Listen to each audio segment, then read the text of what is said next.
let's walk through what we're going to do today and some of our objectives that we'd like for you folks to have. Our task is to provide a basic understanding of some of the HR tools that are available, that are used to change human performance, and then look at some of the steps to implement those tools in a business.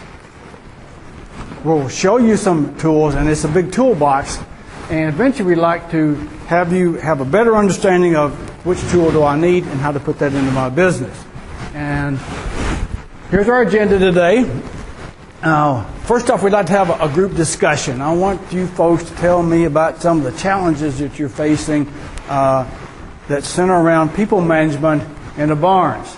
And then Leah and Colette will then describe some of the basic HR tools that are used not only in spine production but in other industries, and how they can have an impact in changing people's behavior and performance. Eventually, then, we want to match the challenges that you've listed here with tools in the toolbox that we'll be talking about. And then I'd like to show you some tools. There's a wide breadth of tools that are available. I'd like to visit with you about those types of tools.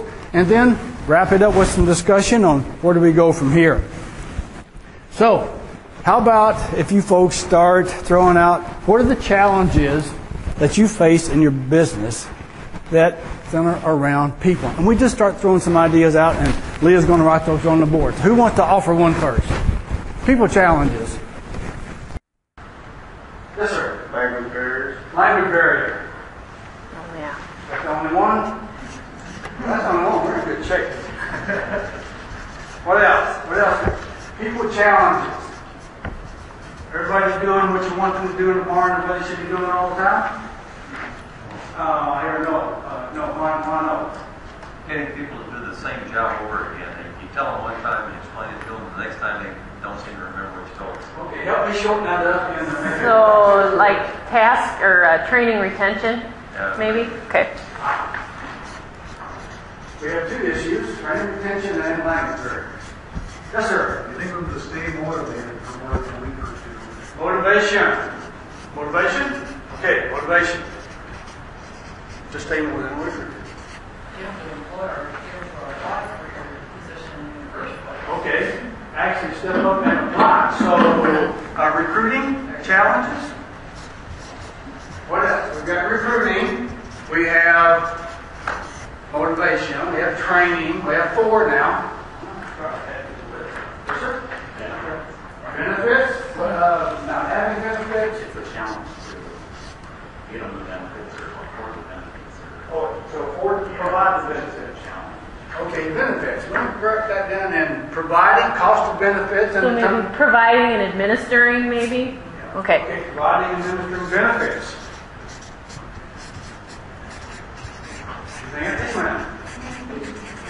Communication skills.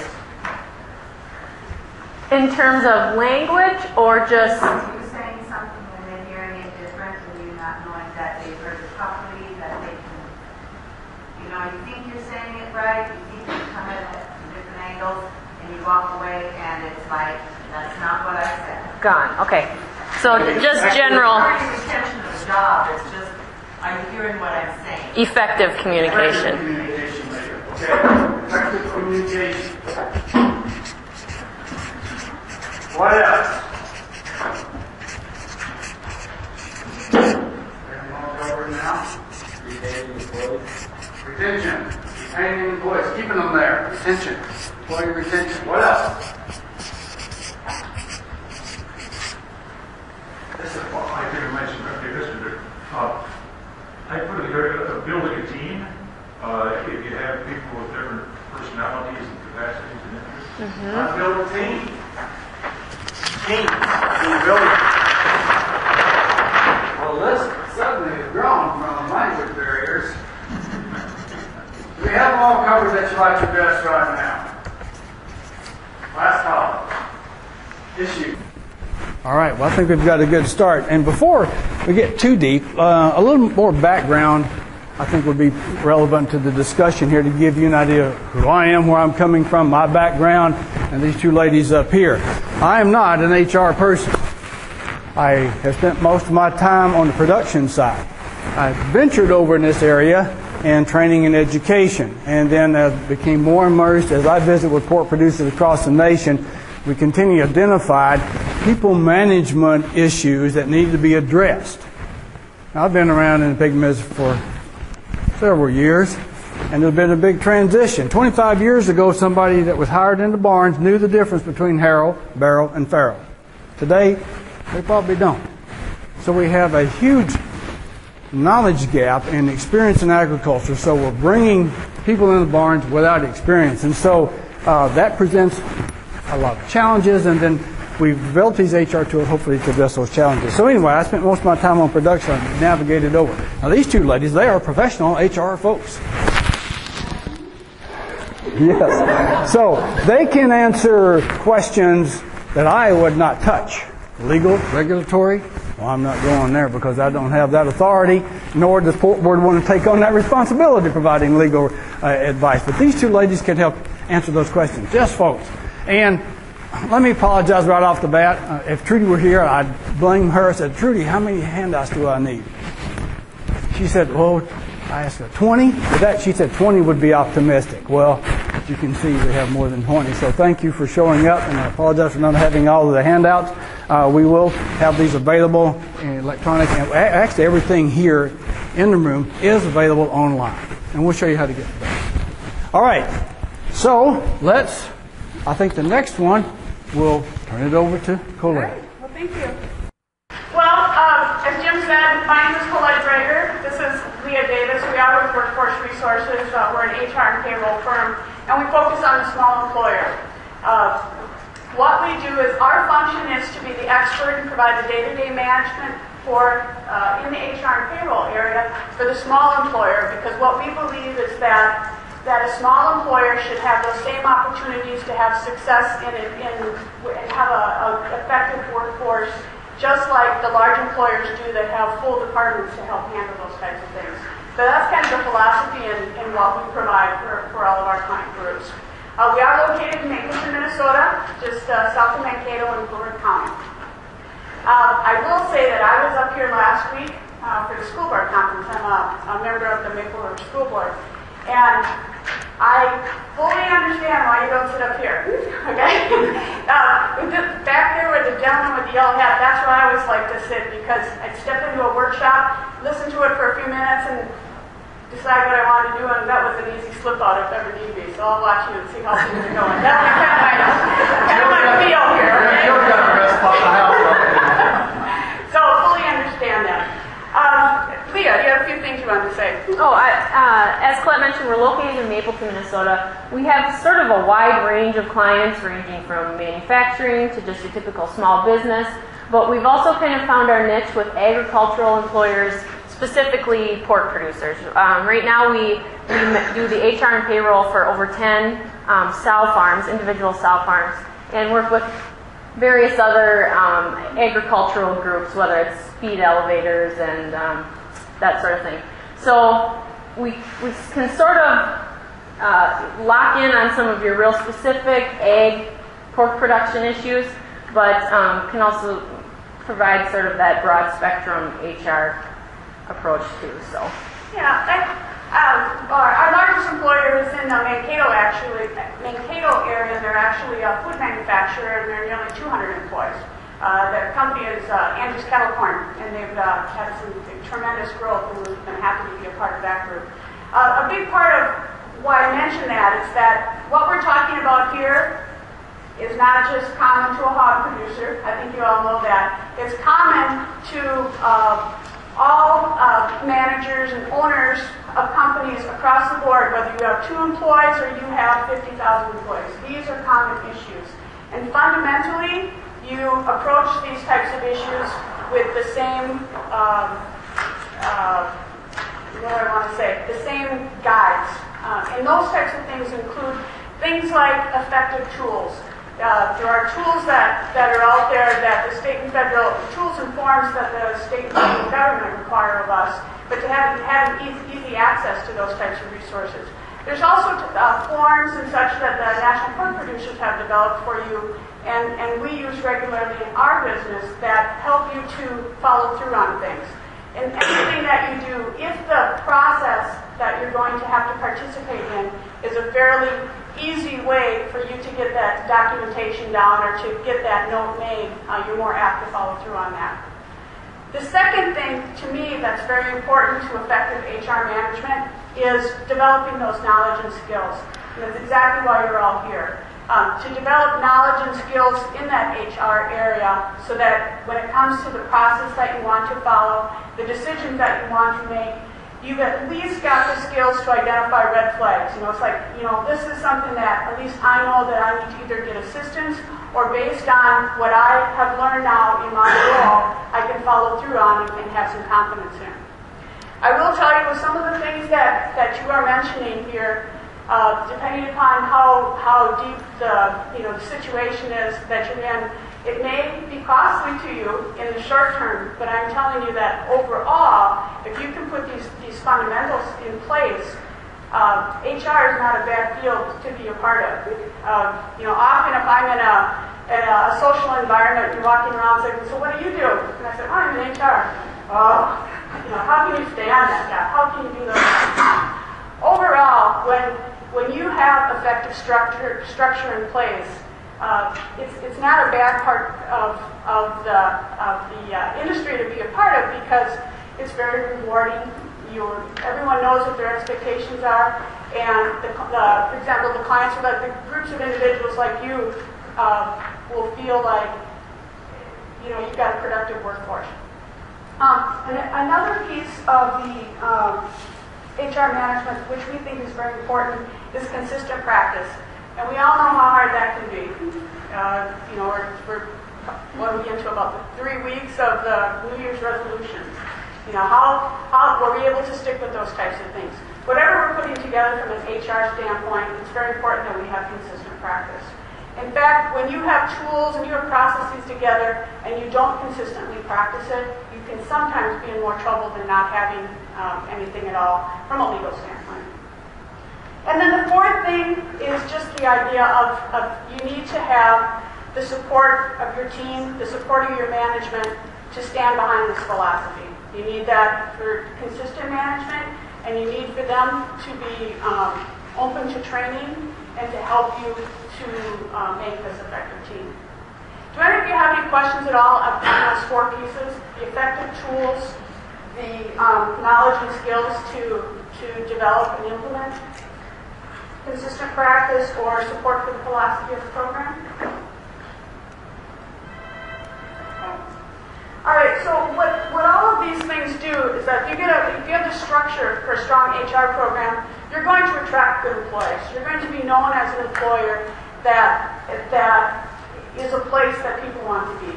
I mean, we're in agricultural communities. A lot of people know each other. They know whether you're a good company to work for. And a good company is not necessarily a company that pays well. A good company is the one that has good communication, has expectations of their employees, because most of us know, or at least us as individuals, if we're in an environment that there's a certain level of expectation, and we see that the manager or the group is actually following through on it, that they set the bar here, and that everyone needs to live at that bar and above, we're going to be far happier than when we see things going on in an environment that shouldn't be. And it's upsetting to us, and then you as a company can lose those good employees as well. So keep that in mind as far as why we have this type of structure in place. What will you benefit from in putting this type of program together is a productive workforce, improved communication, people working together well, understanding what their jobs are and those expectations. Secondly, there's some peace of mind in there. I can't imagine how many hours sometimes that you spend as individuals concerned about these types of things where this isn't your business at all. Your business is working in the pork industry.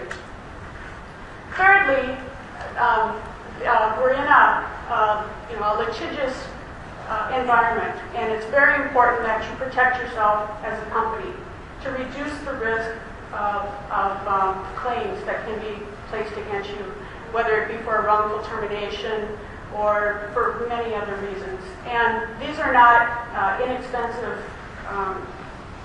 situations to be in. Often you're looking at, $10,000 to put dollars on top of it, especially when you have to get attorneys involved and you get into very expensive settlements. So from a cost standpoint, putting some effort into these areas can be very beneficial to you. All right, personnel records. What I'm going to do is kind of try to zoom through a few pieces of this so that we can actually get to your specific challenges. So I know that a big part of what you'd like to deal with today. When it comes to personnel records, if you want to just glance at your handout for those of you who, did you all eventually get one of these? No. I have to share. Okay.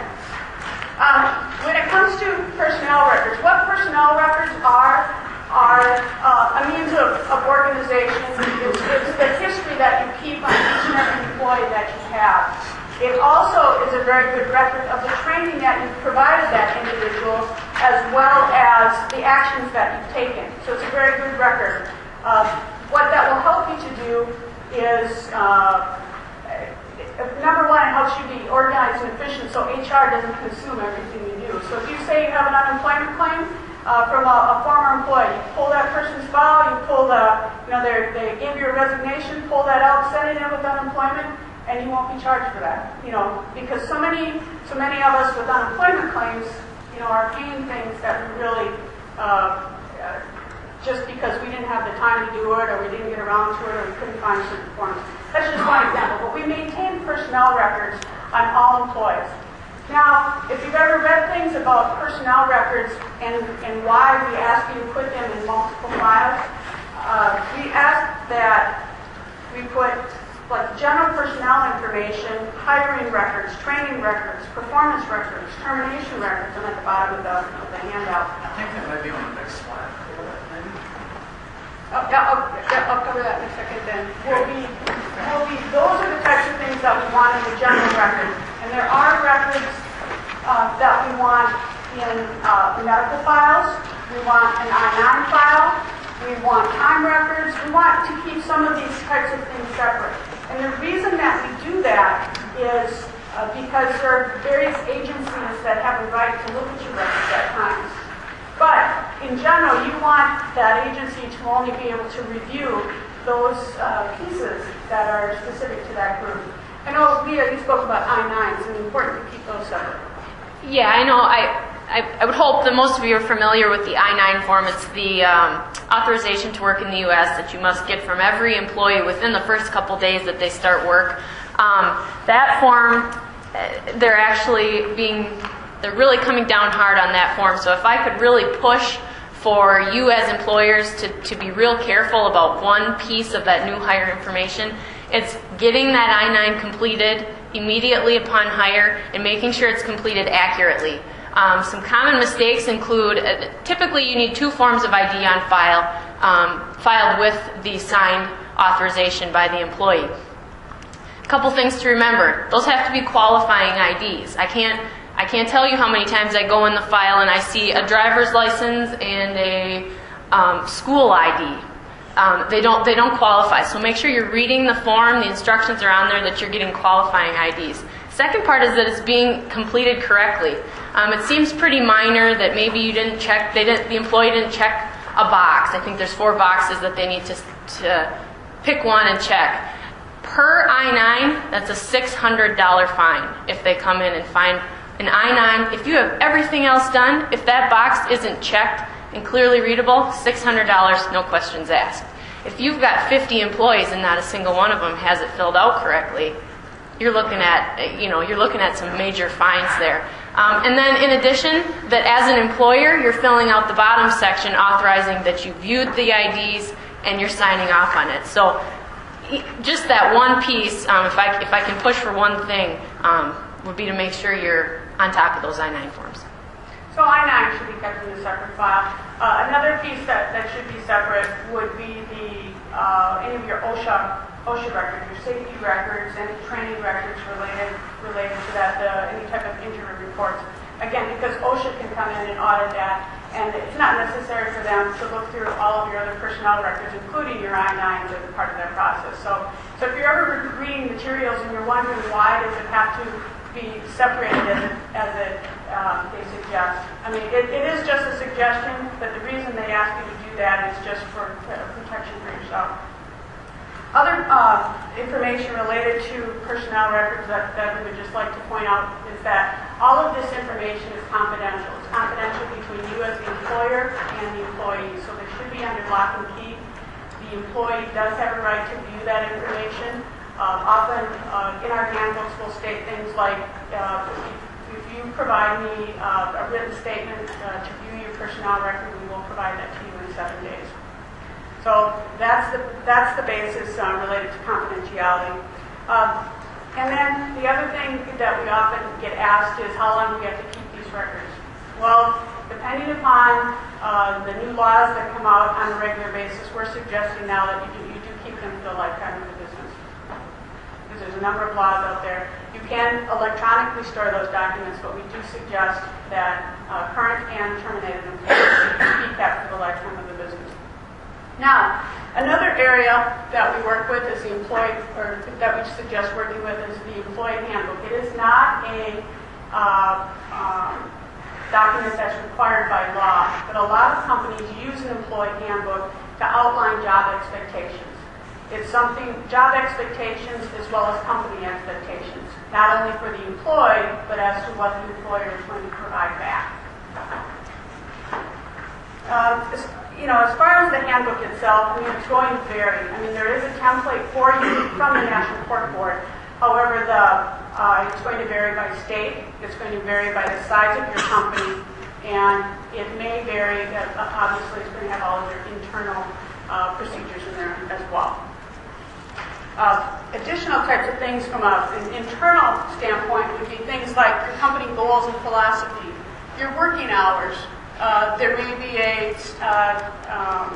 things like procedures and policies for absence from work, performance evaluation procedures and the results, pay periods, safety and accident rules, and use of company property. The statement of non-discrimination, we do recommend those types of things, as well as the sexual harassment policy, things about that state of Minnesota is an at-will employer, because from a legal standpoint, state and federal, that is a recommendation. Any questions about handbooks in general? I would say, just as a quick comment too, as an employer, if you're going to have a handbook, make sure you can almost read it in your sleep, because if you, like Colette mentioned, if you have it and you're not applying what's in the handbook and you're being inconsistent, that's where you're going to get into trouble. So know the handbook, and it really becomes sort of it's a peace of mind thing if you know it and apply it consistently, because as your issues come up, you know exactly what, based on your policy, the next step is. And we'll show you some examples of that when we get here to the challenges of how a handbook can help you, so that you're not trying to come up with an answer for every situation that you face. If you have a handbook, you can be consistent in the way you apply any type of response, and it can then shorten up the time that you have to focus on that. And people know what those expectations will be. All right, another area is in the area of procedures for recruiting. With recruiting, what we're going to focus on is the job description, preparing for interviews, and then talking about extending the job offer when it comes to attracting and retaining good employees. Do you want to talk about job descriptions? Yeah, I would just say, when we're looking at this list, I mean, there's probably, I'm going to say training, retention, possibly motivation, recruiting, effective communication, and just the basic retention. All of those things are very affected by how accurate and effective your job descriptions are for your employees.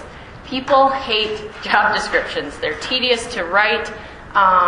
They're always changing, so you feel like as soon as you've got it written, it's not right anymore. But National Pork Board on their website has job descriptions for just about every position in a hog system, in a pork production system, from your driver to your nutritionist to your entry-level herds person, that gives you at least a starting point, and then you can go in and tailor it to how you would like it.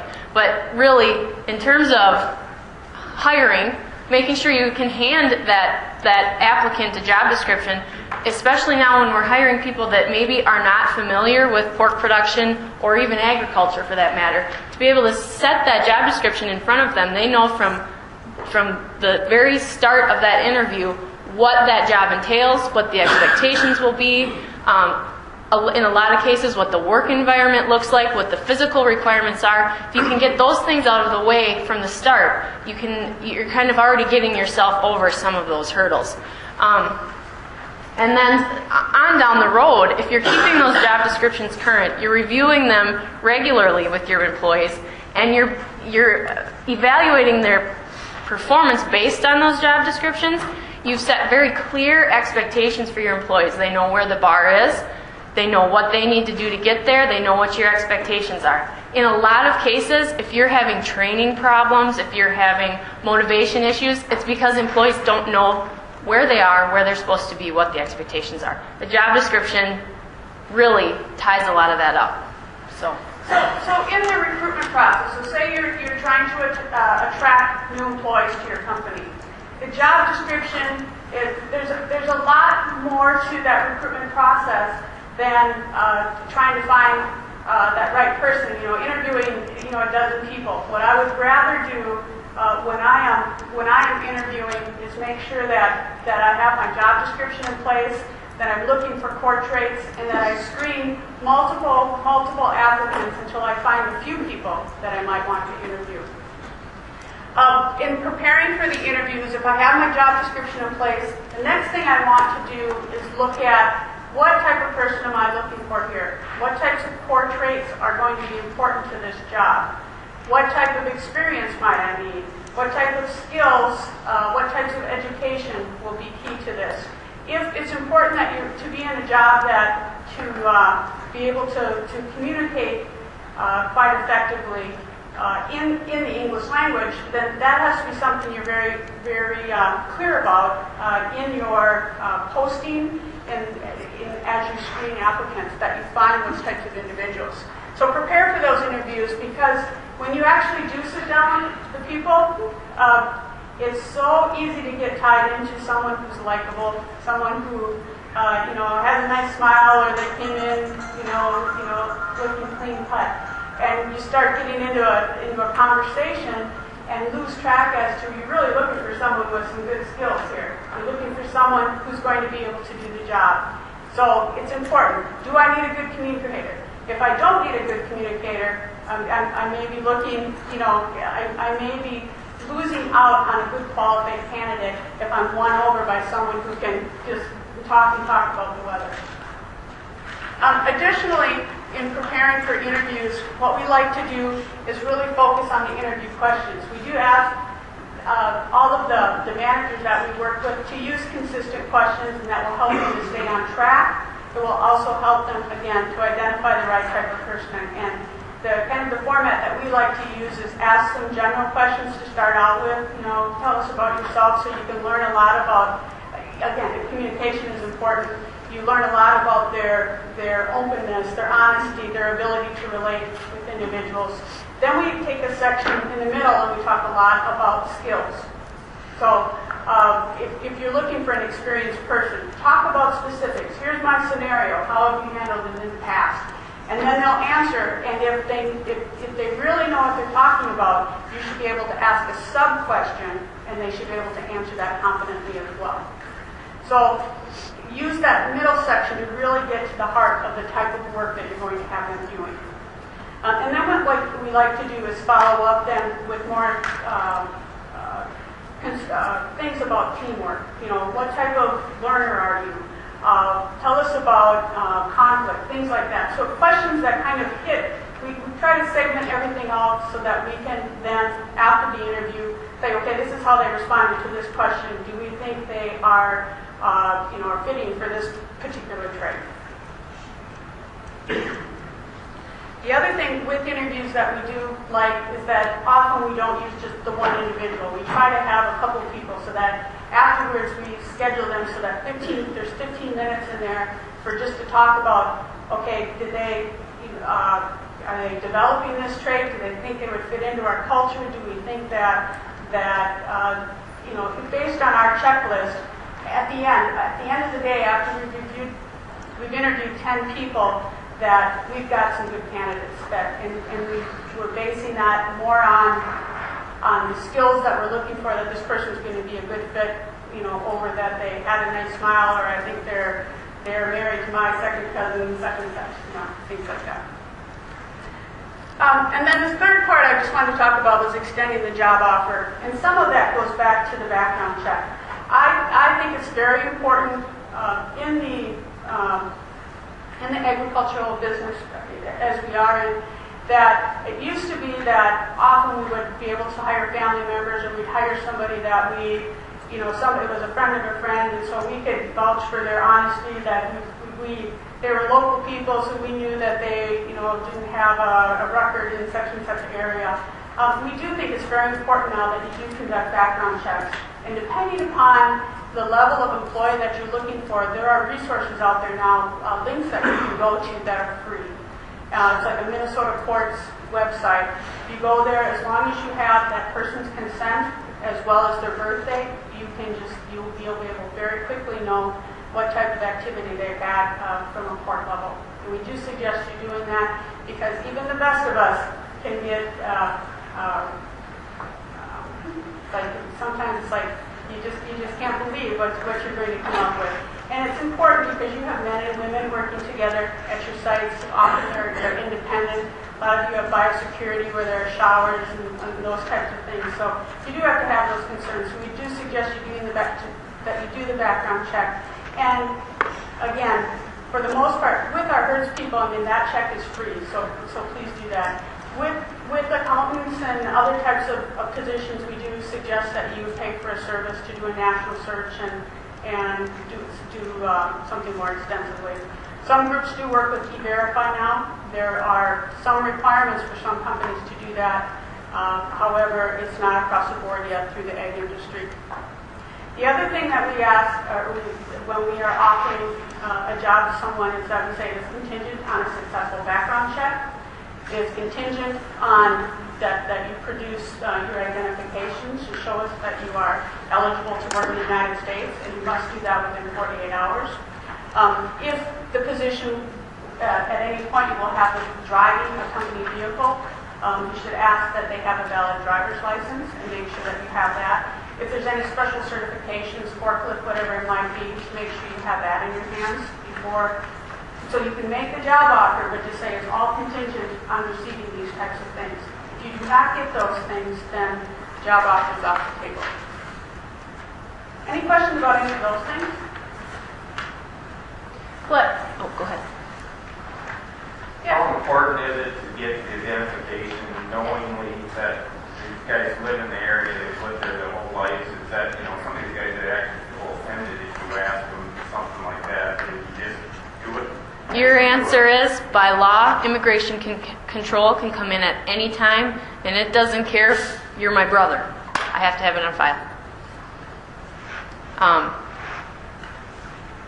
It can create some major issues for you. It's not subjective at all. You have no choice.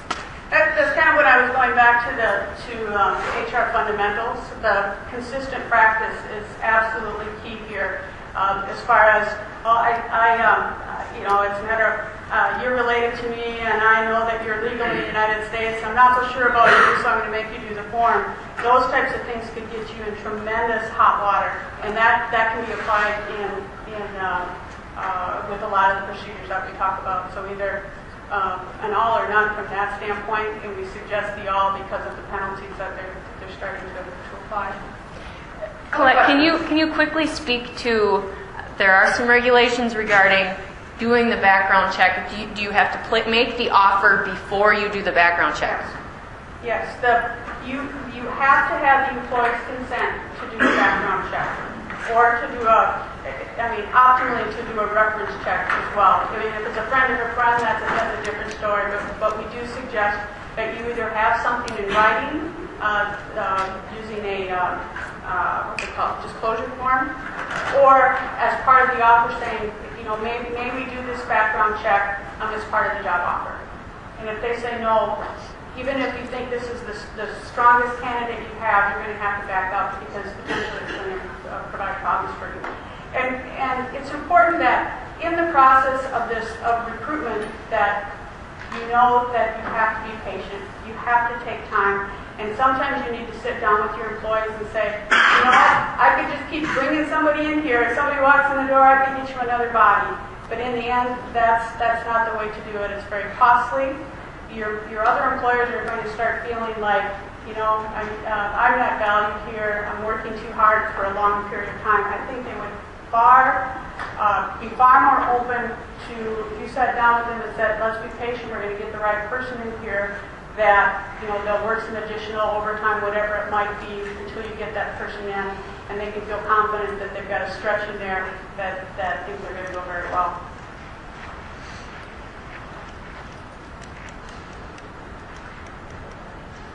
All right, selecting an animal caretaker. Recruiting strategies, we talked a little bit about that. There is a document on the National Pork Board that talks about recruiting.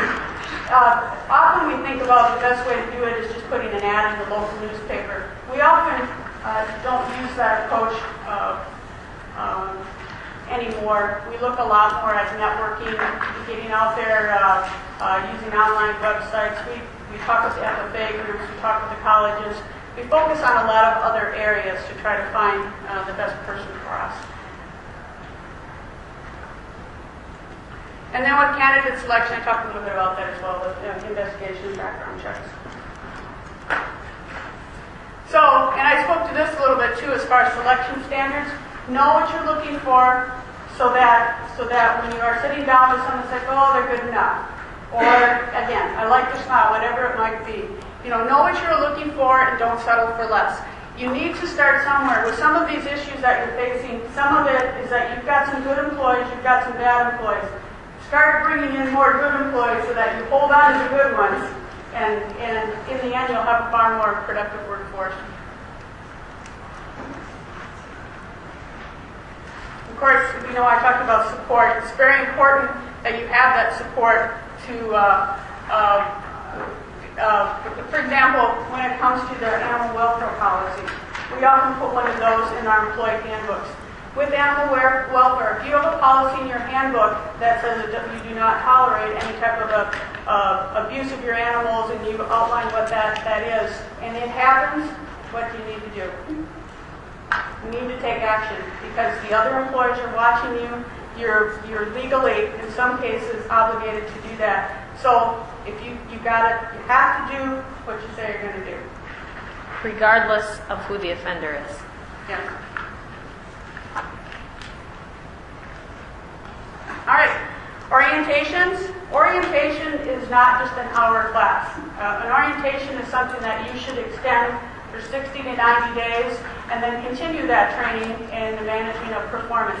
Now it's our turn. Once you think you've got a good person on board, if you've got a good person on board and 90 days later it doesn't work out, what we need to do always is look in the mirror and say, what role did I play in that? What could I have done to have kept that person? Because I thought very highly of them at the point that I hired them. What went wrong that they left? Did I provide them good training? Did they know what to expect? Did I have a job description in front of them did I falsely bring them on board? Did I tell them things that did they end up doing things that we didn't expect, or they didn't expect to be doing? So explain how your company works and operates. Be very open. When you are doing an interview, you are attempting to hire them, but at the same time, they're making judgment as to whether they want to work for you as well. Orient the employees to the company. All of the basics, including show them where the bathrooms are, and introduce them to people, all of those types of logistic things, as well as some of the safety components, certainly.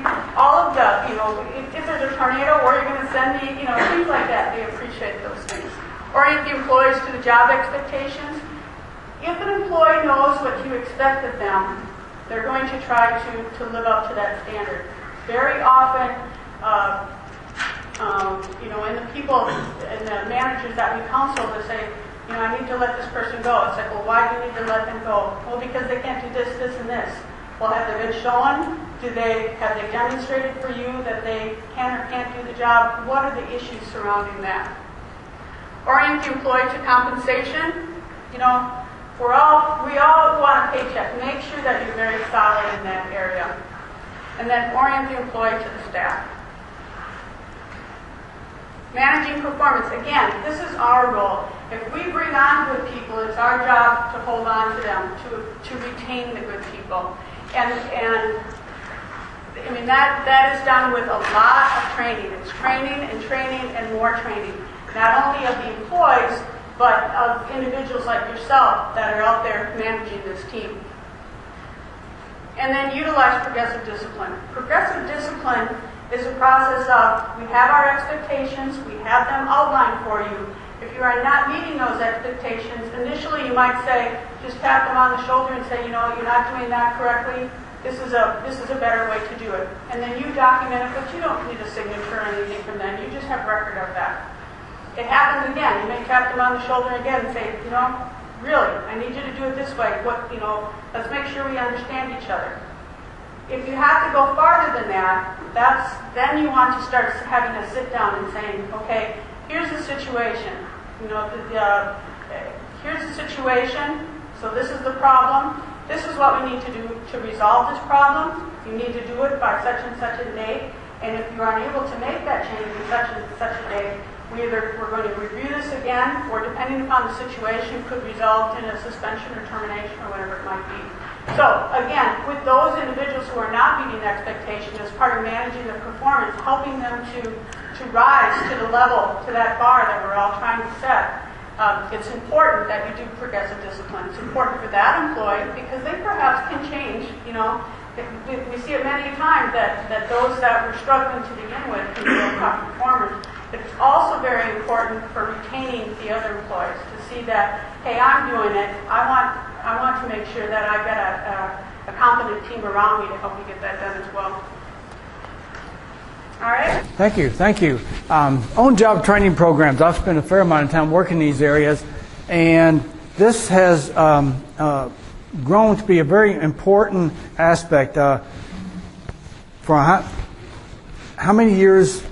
Let's say I've been on the port for 25 years now, and it wasn't too long ago that you bring somebody in the barn and you hire them off the street and you put them out in the barn. What's the first thing you were doing? Maybe send them to the nursery to wean pigs or wean pigs that day, or maybe put them on a power washer and let them run that for about 8 hours. And then you wonder why they left home or didn't come back the next day. Well, the need for a structured on-job training program is very important. And you can see there's a range of tools that are available. Assessment forms, job analysis, what are the tasks and responsibilities for each job. Actually having a training plan laid out is another valuable tool. And I'm coming at folks from the perspective of seeing what's worked in the barns. I've had an opportunity to visit with several operations over the last 8 years, and operations that have these things are utilizing these tools right now. Standard operating procedures, individual training plans, a team meeting calendar, or on-job training calendar where here's what you're going to be trained, here's the date you're going to be trained, here's who's going to do the training, and then there's an assessment aspect to it, that the person has completed that job according to the standard operating procedures, and the manager signs off. So these are all tools to more formalize the process of training instead of just telling them what to do and hoping they understand and hoping that they hear it like you said it and then do it like you want it done. So we can have consistency of applying the best practices, reducing errors. It decreases the training time. You don't have to be quite as redundant. You have basic tools you can go back and utilize. Your stability of workforce, We can provide more structure for advancement. People know what they're going to do today. They know what they will do if they move up in the system, and we can eventually improve personal performance and hopefully improve business performance. Another tool that a lot of operations use are standard operating procedures. And oftentimes I see this tool being one of the first one that people want to jump into. And it's probably one of the hardest tools to actually do. How many people have written SOPs in the room? One? How long did it take you? Okay. All right. A little background, folks. Over the years, well, I'll tell you what, I'll hold off on that and just get into a minute. So SOPs can be a challenge to write. But they can also be a great tool once you get them done, because you can standardize training, or standardize what's done across the system. You can reduce variation. You can simplify follow-up and providing a step-by-step process, and it ensures that everybody's doing the job the same way across the system. Okay, we've covered some basic tools. What I'd like for Leah and Colette and you folks is to sort of start, we mentioned some basic tools now. And going back to our objective today is to convey the type tools that are available and which may be used. We're not going to be able to hone down in and you walk out the door with your employee manual or 58 standard operating procedures for your farm today, because it takes a long time to get it done. But right now, let's go in and what of the tools mentioned today, let's just start matching them up. Which ones would fit? Which ones might address language barriers? Probably didn't identify a tool up there. Right now, we're putting everything in English and Spanish, folks. And until we get bilingual people, both, regardless of where you're from, that's going to be a challenge. But we're working right now putting everything in English and Spanish. So maybe we just jump beyond. Any other thought, Leo? I guess I would add on-the-job training as a big part of language barriers. I mean, there's many ways that you can train an individual rather than just talk at them. There's a lot of ways to such get those points across. There's pictures. Pictures is a big part of it. There's a demonstration process where you may verbalize it to them, but it's the show me them to make sure that you understand and probably do it more than once. It may be another individual who perhaps is, in this case maybe it's Spanish, that may be bilingual, that can assist you in that training process. It may be that some of the materials that you have, that you put it in the language of you have it, there's very simple translation programs out there that you can use. So there's multiple ways. Sometimes I think we get pigeonholed into, well, I'm just going to tell them how to do it, walk away, and they're going to know how it's done. There are so many ways that an individual can be trained. Sometimes it's just standing back for that individual and watching another getting it done. But again, it's not only just that one time, it's continuous. And recertification at times. Okay, training and retention. Folks, what tool do you think would fit for training and retention that we talked about today?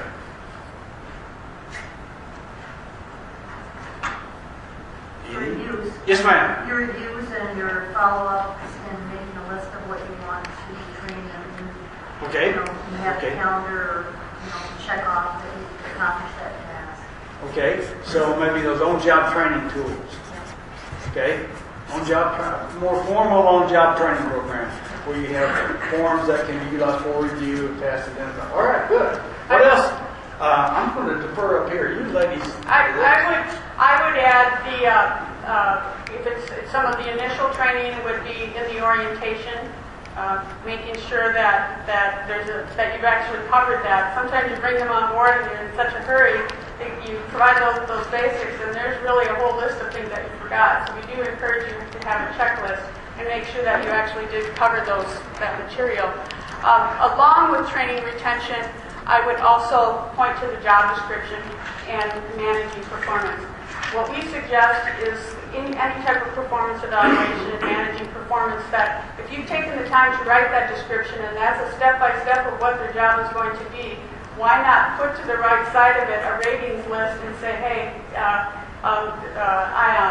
what am I, sweeping the aisles, you know, am I doing that job adequately? Am I meeting the expectations of the company? And have some comments to the side and just go right down the line.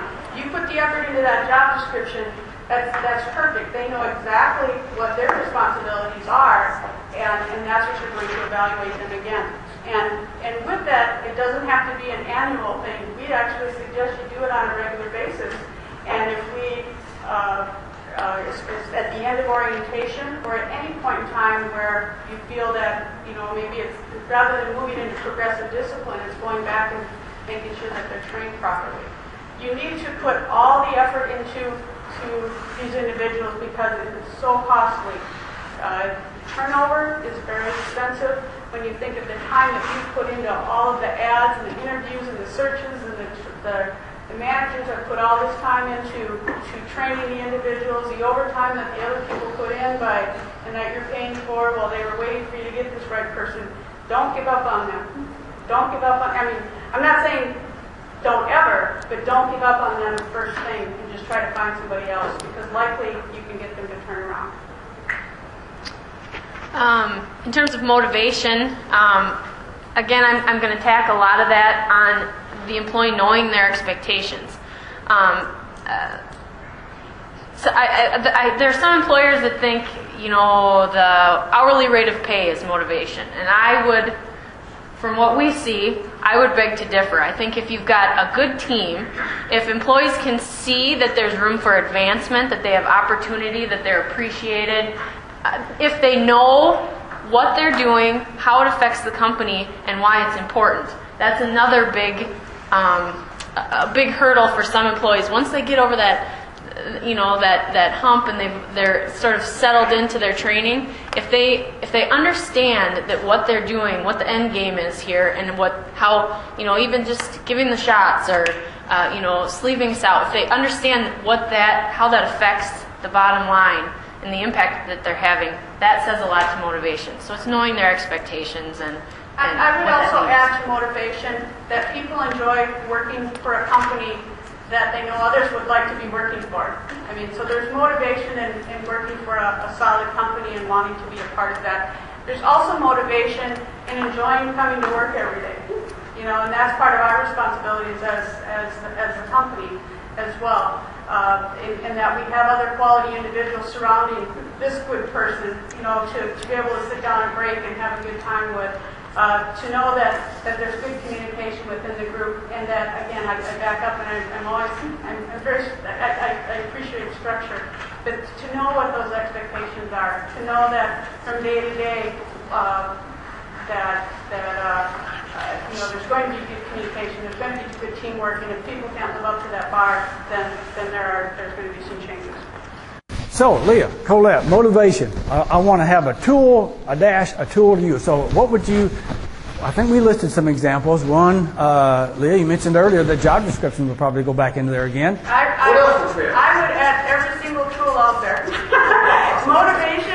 Motivation is a big part of why do I want to come to work every day. And HR management, the structure that you provide those individuals, you know, if you're a safe environment, I mean, the people piece is a big part of it, but, you know, all of the business things that you handle as well is motivation as well. I think good communication, that they feel they're a part of the team. You know, if you're maintaining the board out there, you know, this is, you know, some of our success rates and metrics that you follow. People like to have goals. And I'm going to add handbook too. And with handbook, we mentioned this before, but if you're going to have one, you need to consistently apply it. By consistently applying your handbook and the policies and setting the same rules for all employees, every employee feels that they have the same opportunities as everyone else. So that's critical, I would say. Yes, and motivation in practice, I've seen companies who will utilize, again, all the resources. They bring somebody in, they've done a good job recruiting, they know what they want, they bring somebody in, and then when they bring them in, after they've orientated them to the business and their employees, they'll establish a training program. This individual is a breeding technician. Here are all the tasks, and a form on the left-hand side of the page. It's a form utilized by a farm manager. and that becomes a training guide. So the employee has a list of tasks on the left-hand side of the page. The farm manager has the same form.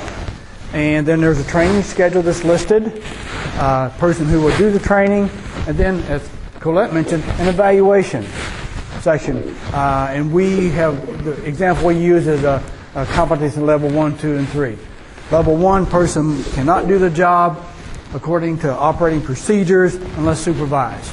3 is the better position. They can do it unsupervised. They have the SOP in their head. They can do it. And 2 sort of in between. They're working right toward it.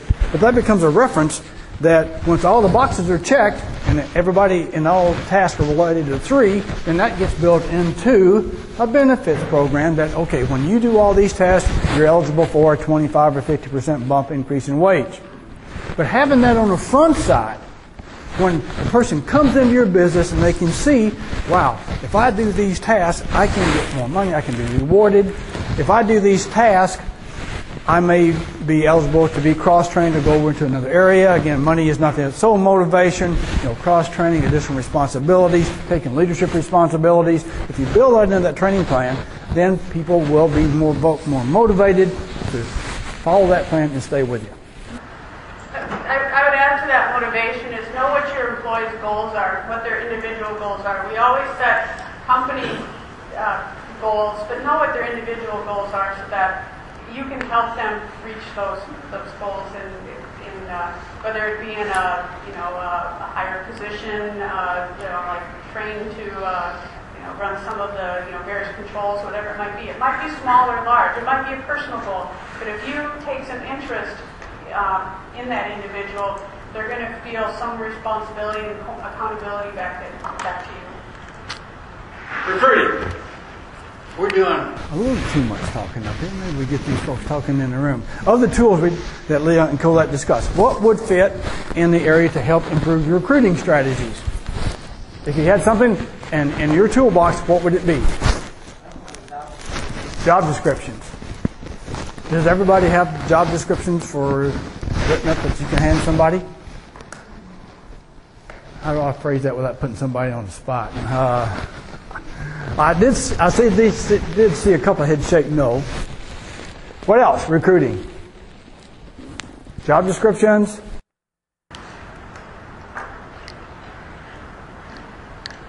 How about a good word of mouth is the best. Let everybody know you're looking for something. Mm-hmm. Okay. A referral policy. I mean, maybe you've got a referral policy, a relationship with your local FFA, or if you have an ag college in the general area, that you're sort of doing some outreach. Is your company involved in the community, and is it involved in a positive way? So job description, referral policy, good point.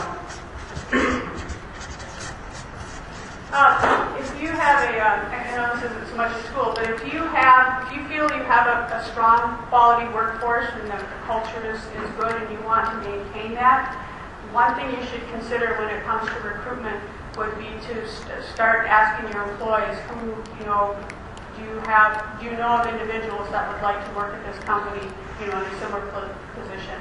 You do not have to tie it to money. Some companies do, but I would only do that if you want. Consider that most of us are friends with people that are similar to us as individuals. So just keep that in mind. If you've got a good quality workforce, implement a procedure like that, and for the most part, you will retain that.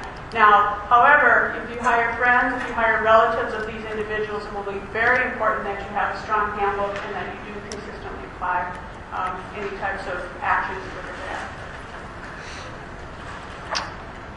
How about providing and administering benefits? By benefits, I think, if I'm understanding, I think we're meaning everything from vacation pay to your standard medical insurance, IRAs, and that sort of thing. What was the question about? What was the specific purpose? Benefits in the back of the room. I think some of it's just the cost associated with it. You share costs, but some of them don't want it, and they run into health problems. And it's just the health issues and the new laws. They were talking about changing the laws that we have to provide them. And we have some Hispanics.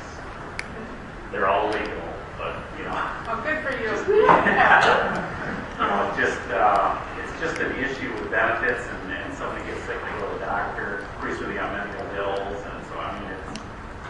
So you're talking more from an ethical obligation? Yeah, you know, it's a challenge as owners how to handle that. Okay. Then, as we look at tools that may eventually, once you address that challenge and you've identified the benefits, then they would go into the employee manual. That would be your reference then that could be provided each person in the operation. Here is our benefits package. Once you get beyond the point of determining what those benefits are, and again, understanding the challenges of working those benefits, and then the more detail you can provide it, then that worker can understand, here are my options. And we're all struggling to wade through some of the healthcare reform stuff going on right now, too. So I don't have a good answer for that right now, but everybody's in the same boat, if that makes you feel any better. Okay, effective communication, tools. Big broad topic here. Effective communication. Handbook. Open door policy. Open door policy, okay? Which that policy would then be right in that employee manual. We have an open door policy, and you establish it where they know, and that's when you can reference it. Yes, what else? Communication tools. Improved communication. They're going to have a translator in case it is bilingual situation. Having somebody, yep. Yeah. What are you going to translate? I'm fishing here. I'm fishing. What are you going to do? Yes, ma'am. Employee meetings and monthly or weekly or... Okay. Employee meetings. Do you mean team meetings on the farm? Yes. Oh, okay. Yeah, we could be planning a side reading or... Okay. Okay. Regular team meetings. Yes. Okay. Good. What else is communication? What are you going to communicate? Pardon? On a job. I guess I'm fishing for, I'm plugging standard operating procedures in, because if you have a standard operating procedure, it becomes a foundation of what you're going to communicate. You can always go back to it. It is there. Okay, we'll keep moving on here. Folks, retention, keeping people on the farm. What are some tools that you can use?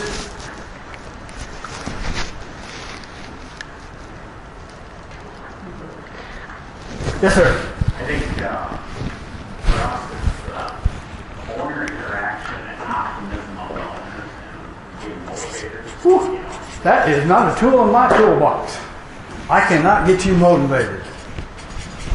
I mean, motivation is something we just can't put in and give to you. You know, that comes internally. But that is a good point. Having management leadership and management buy-in. What else? We work with retention. Your SOP there also. Yep. And you can start to see a pattern here, folks. A lot of these tools fit several different places. Job descriptions fit, as Leah mentioned previously, probably 5 of those areas the job descriptions can be used. Your thoughts? Right. No, I agree. And a lot of the areas that we're talking about too, the personnel records would fit in that as well, like with the training and retention. Again, going back and say, well, you know, I'm wondering if this person has caught on to this particular function. It's like you need to go back and make sure that you actually train them in those things. You know, just keeping a running file of those types of things in the personnel record. Along with, you know, when we're talking about recruiting and the benefits piece, communication, personnel records do fit in that. I would add effective evaluations too. I mean, I think most people are doing at least annual employee evaluations based on whether it's the job description or the prior year goals and expectations. But if you're having effective evaluations and really utilizing those job descriptions or whatnot, it's a jump. Every year, that employee should feel motivated again because you've sat down, it's been a positive, open line of communication. They've set their goals for the next year. You now know what their goals are. You've talked about how you are going to help them get there. So I would say with retention too, just effective evaluation and goal setting on an individual basis. I would say too, this is really big picture, but having all of these tools in place, to me, is a huge part of retention. That employees see that there's structure, that ownership is doing what they say and saying what they do based on their handbooks and the policies. That's a huge thing for employees, to see that everyone is treated fairly, we all have the same opportunities, and the groundwork is laid out based on these tools that I have easy access to for me to see the path that I need to follow to get where I want to be. And that's, individually that's a different place, but that they can go and find the tools and the reference that they need to get there. What concerns do you have about retaining employees? I mean, what types of things come up?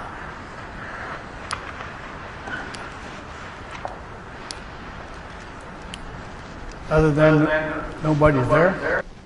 Other than nobody's there. I mean, turnover rates, folks, I tell you what, people in the pig business are making significant strides in turnover.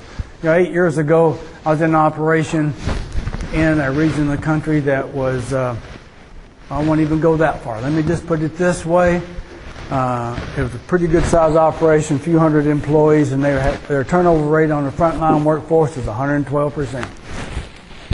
What is turnover rate? Number of open positions divided by number of positions in the business. So in other words, they had 100 jobs out there. They hired 112 people during that year. Now that operation was struggling, and they eventually moved through that.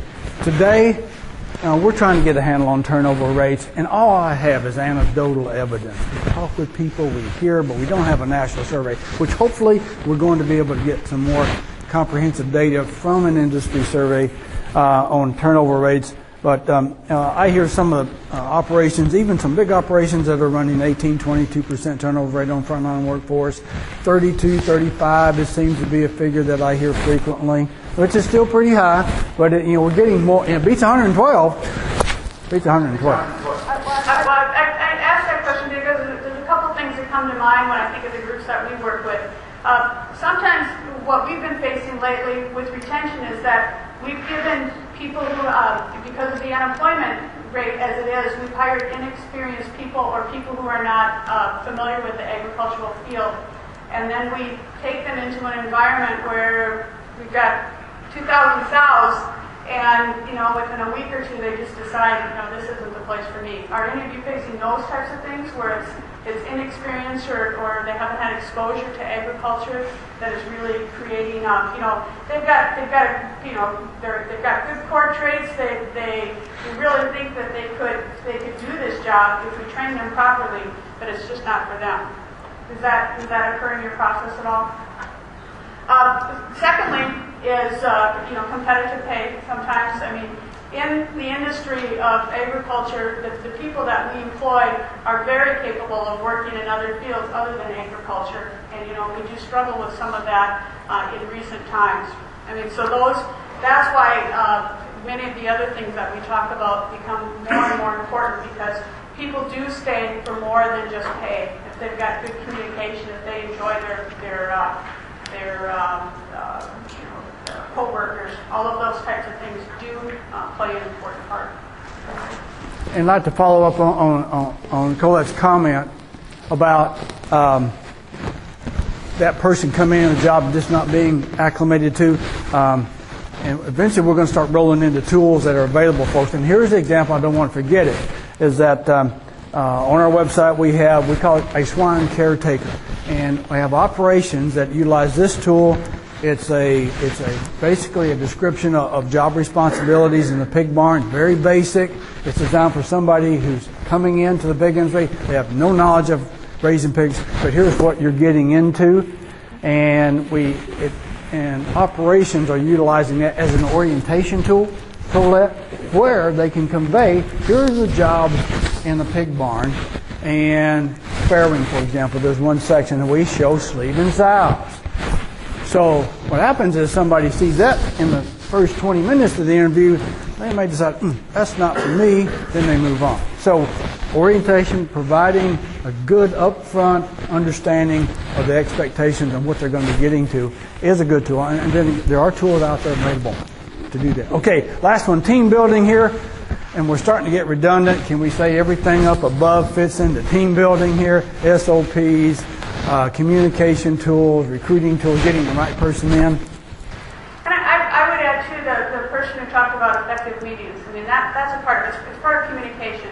But it's also structure of those meetings. It's, you sit down, it's an opportunity for everyone to at least briefly, sit down and talk with each other and learn a little bit more about themselves. But having structured meetings, talking about the state of the business or small goals like I call them metrics. The percentages, the numbers. The small goals are part of it. Ask everyone to participate in daily goals as well as annual and long-term visions.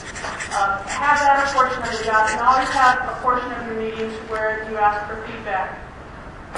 Sometimes, as Jim just said here, we can talk, but really we need to find out what the individuals in that team are thinking so that we can be responsive to that, and then that will go a long way with retention as well. And how many barn managers are trained facilitators who have had experience in setting up a team meeting, or have they taken over that job because they know how to raise pigs?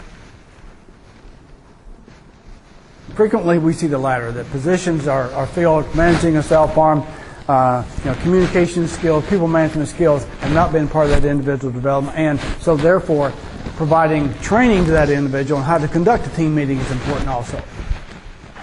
We always talk about your employees, but all of you at the levels that you participate in need to have some of that camaraderie and support from the individuals in your positions. And I would encourage you to continue to seek that out as well. Or if you're a large enough company where you can bring in certain levels of supervisors or management or whatever it might be, I think that's a very important aspect to consider too as a part of this process. Because if I often liken it to if you're the father of the household and you walk in and you're not feeling too great about the day and you're crabby, it doesn't take long before the whole household is feeling the same way. So it's important that we walk in each day, no matter how we're feeling, that we're knowing that we're setting the culture for that very day and going forward. Okay, folks, we've talked a bit about how these tools are used in swine operations. What I'd like to do is discuss with you this. And a little background here. Over the years, and this is development. Some of you may have heard this before. I know you have. A few of you have, but I'm going to say it again. As I visited with operations across the country, I had an opportunity to see some that were just getting started or growing. And it seems like operations grow up to a point where they decide we need to hire an HR manager in this operation. Because we're moving beyond book working, we're having trouble with language barriers, training, retention, motivation, recruiting, providing administrative benefits, and all these 8 key points we're having trouble with. We need to address this. What are we going to do? Somebody needs to own that. Then that operation brings in the HR director. Well, how big do you have to get before you need an HR director?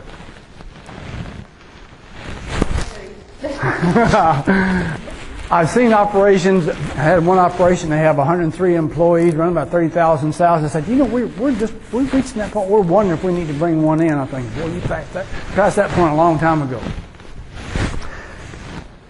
As an operation would then bring in these HR folks, they would start developing tools and would go out to the HR world and develop generic tools. You can go to the Society of Human Resource Management website and pull off a generic employee manual.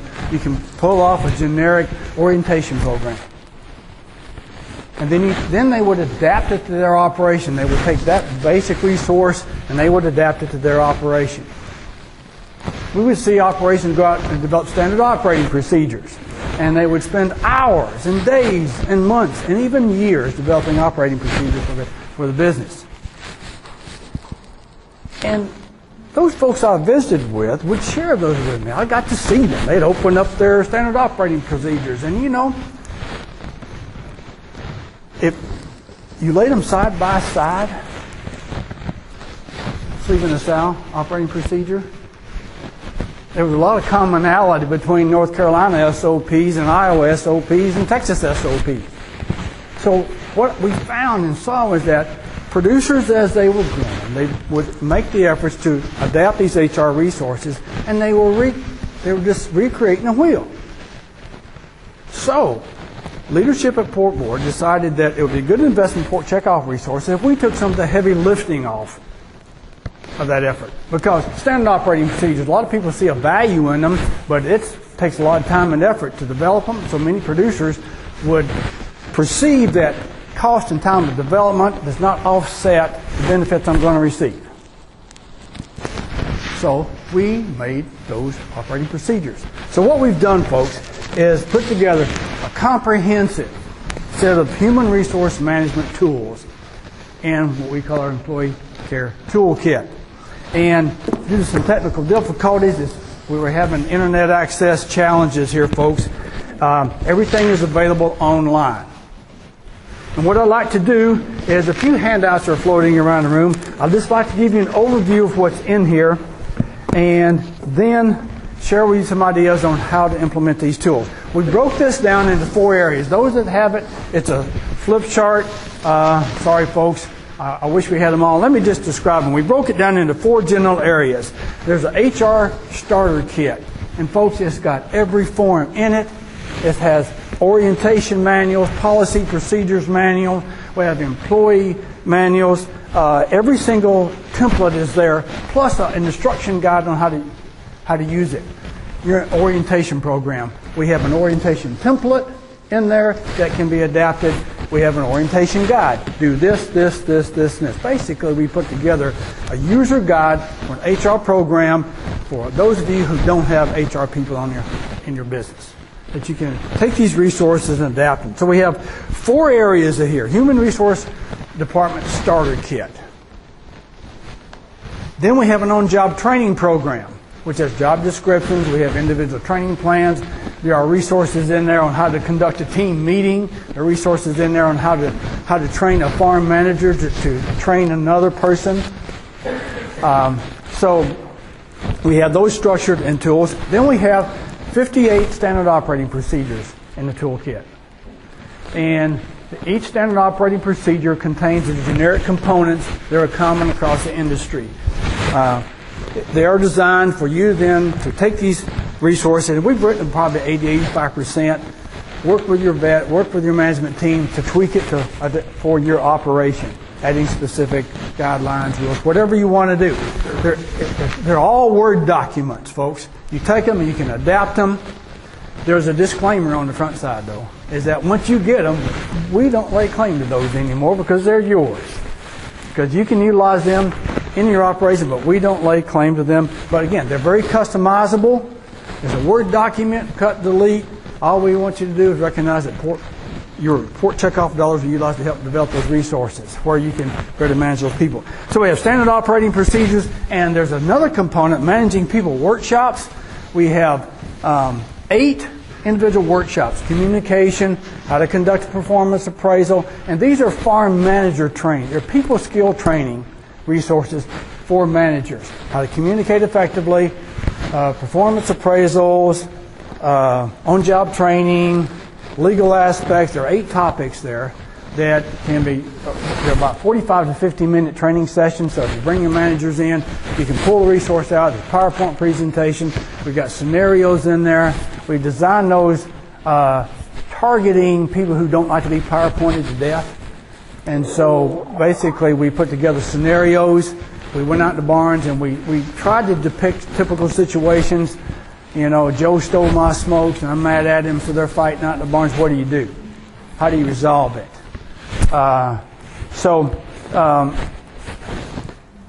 We have 4 packages again. Human Resource Starter Kit, On-Job Training Program, Standard Operating Procedures, and Managing People Workshops. Now you can access these by going to port.org and clicking Resource tabs and you'll see on the left-hand side of the page, Employee Care. And there's 2 clicks over there. One is an overview. It's a 4-minute, 53-second description of everything that's in the package. Gives you a high-level overview. It's a good 4-minute, 53-second information piece to pass on to other key members in your organization. And then the other link gets you in the toolkit itself. It is password protected. We ask that you establish a user agreement, and then that you accept the user agreement, and basically that says that you'll utilize these resources in your operations, and that National Support Board has no responsibility for those after that. So, support.org, resources, employee care toolkit, and you can have access to everything we've talked about today. An example of every single tool up there is in the book, and reference for you that you can adapt for your operation. Folks, here, now this is a busy slide, but I want to share with you this because this is key to making this work. Because I can put this on your desk and you'll say, wow, this is huge. Where do I start? This is not something that you're going to shove in your system, this whole kit. It's too big. So you have to make a decision where you're going to start.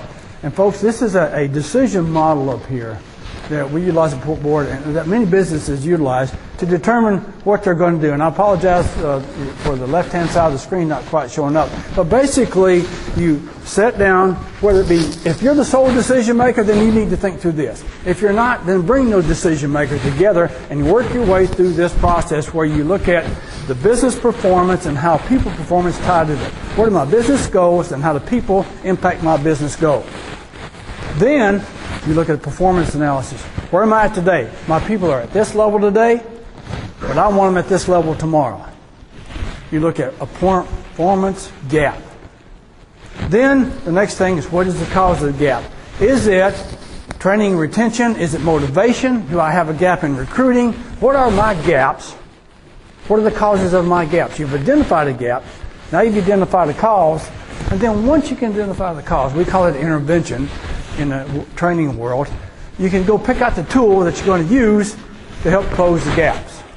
Folks, this is critical that you have this conversation or you go through this process. If you don't, what I've seen is that heavy top-down approach, we're going to create standard operating procedures, we're going to shove them out in the barn, and this is going to solve all our problems. And you look on the shelf maybe a few years later, there's a lot of dust on the end of the SOP manual because it's still sitting on the shelf. It hadn't been utilized very much. This will provide you not only a better plan, but that you'll also have buy-in to key decision makers. So folks, please go through this process. Okay. Now, I want to share a couple of thoughts here. What went wrong? Several operations have experienced or have had videos made of things going on there in their barns that are not appropriate, and then they get on the internet and they give us all a bad image. What went wrong on those farms? You'd think, well, they didn't have any tools in place. No. The last 4 examples of videos that came out on the internet, whether it be HSUS or the other, all those tools were on, I know those farms. They've got the tools on the farm. So what went wrong?